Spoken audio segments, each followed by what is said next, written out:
আজকে হাঁড়ি ভাঙাটা শেয়ার করলাম পিকনিকের। তো আগের দিন পিকনিক ব্লগে বলেছিলাম যে আমার 9, 10, 11, 12 ছাত্রীদের সব হাঁড়ি ভাঙা রেখেছিলাম প্রতিযোগিতা। তো ওদের ভিডিওগুলো করা হয়নি বলে তোমাদের শেয়ার করতে পারলাম না, কিন্তু আমাকে সবাই জোর করলো যে ম্যাম আপনাকে হাঁড়ি ভাঙতে হবে। তো সেই হিসাবে আমি এখন হাঁড়ি ভাঙছি। আর আমার একটা ছাত্রী ফার্স্ট হয়েছিল, অঞ্জনা চক্রবর্তী, সেই আমার চোখটা বেঁধে দিয়েছে, মানে সে একমাত্র একাই হাঁড়ি ভেঙেছিল।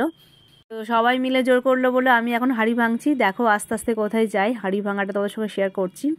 সব ছাত্রীরা কিন্তু ভীষণ আনন্দ পাচ্ছে, কারণ আমি হাঁড়ি ভাঙতে পারবো কি না সেটা দেখে আর কি সবাই। যেহেতু বক্স বাজছে সেক্ষেত্রে অরিজিনাল সাউন্ডটা তোমরা দিতে পারছি না, কারণ গান হচ্ছে, গান হলেই তো কপিরাইট ক্লেম করবে, সেই কারণে আমি ভয়েস দিচ্ছি।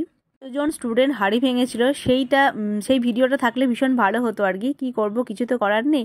তো আমারটাই আর কি ছিল, মানে একটা হাজব্যান্ড করেছিল এই ভিডিওটা, তো সেটাই আজকে শেয়ার করছি তোমাদের সঙ্গে। দেখো হাঁড়ি থেকে কোথায় সামনে এগিয়ে চলে আসলাম।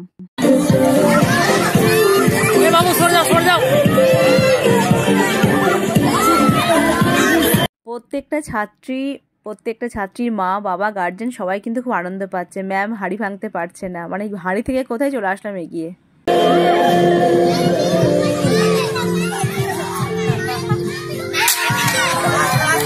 এইগুলো হচ্ছে প্রাইজ বিতরণ। তো পিকনিকের মধ্যে যে গেম রেখেছিলাম, গেমেরই সেই প্রাইজগুলো লাস্টের দিকে দিয়েছি। তো অঙ্ক দৌড়ে ফার্স্ট, সেকেন্ড, থার্ড হয়েছে। তারপরে হাঁড়ি ভাঙাতে যে প্রথমে দেখলে ওই মেয়েটি, একটা মাত্র মেয়ে হাঁড়ি ভেঙেছিল, অঞ্জনা চক্রবর্তী।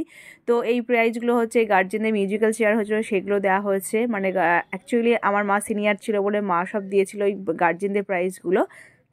আমার হাজব্যান্ড দিয়েছিল, আর কিছু গার্জেন ছিল তারাও দিয়েছিল বাচ্চাদের প্রাইজগুলো। তো এইভাবেই পুরো পিকনিকটা সারাদিন খুব এনজয় করলাম। এই প্রাইজটা আমার হাজব্যান্ড দিচ্ছিল, তো একটু বাহাবা দিচ্ছিল বাচ্চাটাকে। ঠিক আছে, চলো এখনকার মতো টাটা, বাই, গুড নাইট।